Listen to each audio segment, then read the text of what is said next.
Friends, आज हम लोग पढ़ेंगे आइसोमेरिज्म। तो सबसे पहली बात है कि हमारा आइसोमर्स क्या है। तो ऑर्गेनिक कंपाउंड, अब आता है ऑर्गेनिक कंपाउंड क्या है। तो कार्बन का वैसा कंपाउंड, ऑक्साइड्स को उसके छोड़कर, कार्बोनेट्स को छोड़कर और हाइड्रोजन कार्बोनेट सॉल्ट को छोड़कर जितने भी कंपाउंड हैं वो हमारा ऑर्गेनिक कंपाउंड है। तो organic compound with same molecular formula, जो कि मैंने मॉलिक्यूलर फॉर्मूला एक जैसे बेंजीन का बताया C6H6, मैं एग्जांपल दे रहा हूँ आपका। मॉलिक्यूलर फॉर्मूला जो जनरल फॉर्मूला जैसे हम लोग निकालते थे, तो उसी तरह का आपको मॉलिक्यूलर फॉर्मूला आएगा।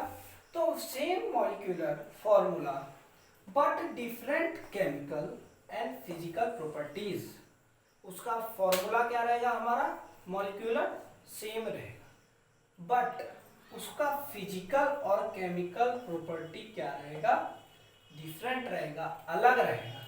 और इसी को हम लोग कहेंगे आइसोमर्स, और इसी के फेनोमेना को कहेंगे आइसोमेरिज्म। अब आता है स्ट्रक्चरल आइसोमर्स।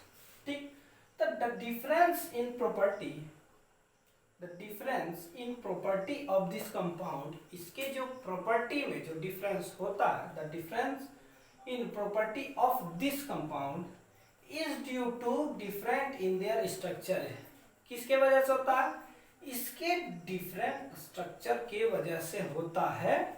और this compound have identical molecular formula, और ये कंपाउंड का क्या रहता है, आइडेंटिकल मॉलिक्यूलर फॉर्मूला रहेगा बट डिफरेंट स्ट्रक्चर, लेकिन उसका स्ट्रक्चर क्या रहेगा, अलग रहेगा। और hence they are called structural isomers, और इसलिए इसको हम लोग स्ट्रक्चरल आइसोमर्स कहते हैं।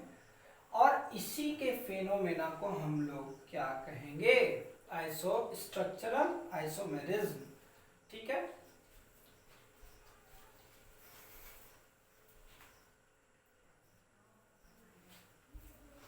अब हम लोग ब्यूटेन का आइसोमर्स देखते हैं कैसा होता है।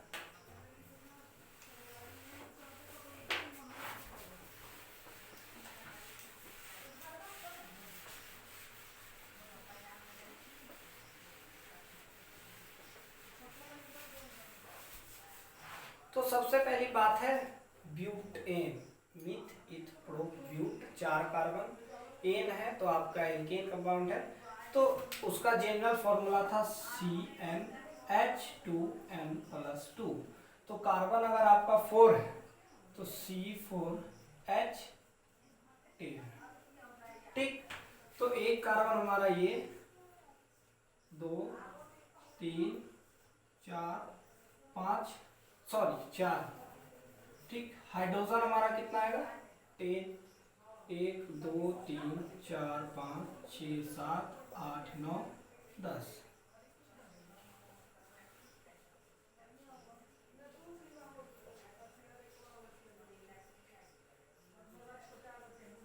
ये आपका क्या होगा, स्ट्रेट चेन।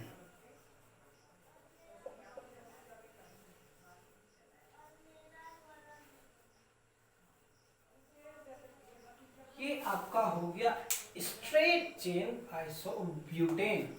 क्या हुआ, सीधा चेन। गौर से देखने वाली बात यह है कि इसका जो है चेन क्या है, हमारा सीधा है, स्ट्रेट चेन ब्यूटेन। ठीक, अब आएगा ब्रांच चेन ब्यूटेन।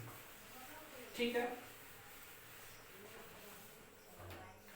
एक कार्बन 2 कार्बन, इसी से हम लोग निकाल दिए ये, एक कार्बन 2 कार्बन, 1 2 3 हाइड्रोजन, इसमें एक हाइड्रोजन, इसमें 2 3 हाइड्रोजन, 1 2 3 हाइड्रोजन। काउंट कर लेना, कार्बन कितना, 1 2 3 4, 1 2 3 4, हाइड्रोजन कितना 10, 1 2 3 4 5 6 7 8 9 10। यही हमारा हो गया आइसोमर्स। ठीक है, इसको हम लोग कहेंगे ब्रांच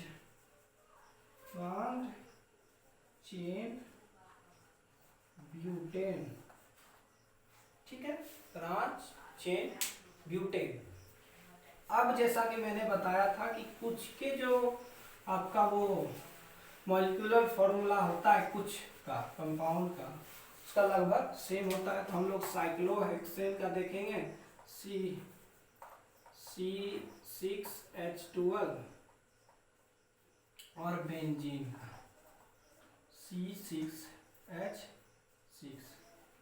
उसमें क्या था हमारा, कार्बन 6, 1 2 3 6, हाइड्रोजन 12। सबको पहले आपस में ज्वाइन कर देना, 1 2 3 4 5 6, चाहिए कितना, 6 और। तो इसको हम लोग क्या करेंगे, 2 2 2 2 2 2, hydrogen hydrogen hydrogen hydrogen hydrogen hydrogen,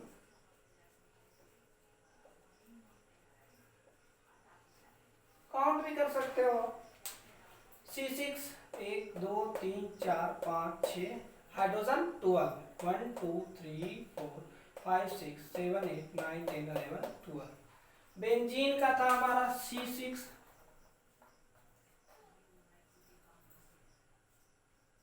आपस में सबको ज्वाइन करना है, H6 था, 1 2 3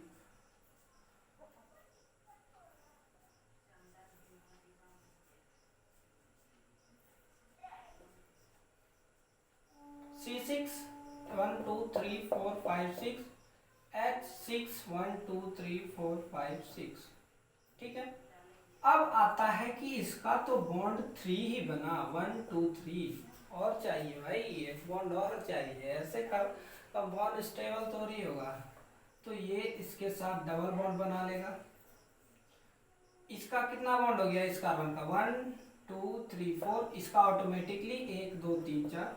अब ये कार्बन इसके साथ डबल बॉन्ड बनाएगा तो 1 2 3 4, फिर इसका ऑटोमेटिक 1 2 3 4, और ये कंपाउंड ऐसे बना लेगा। अब इसी में क्या होता है कि पुराने किताबों में आप देखोगे बेंजीन को ऐसे दिखाया, शो करता है, और नए किताबों में देखोगे बेंजीन को ऐसे दिखाएगा। दोनों ही सही है, दोनों ही सही है, लेकिन ये आपका पुराना, ये आपका नया है। तो आप लोग एग्जाम में ज्यादातर अगर इसका यूज करो तो बेटर रहेगा। तो आज के लिए इतना ही, धन्यवाद।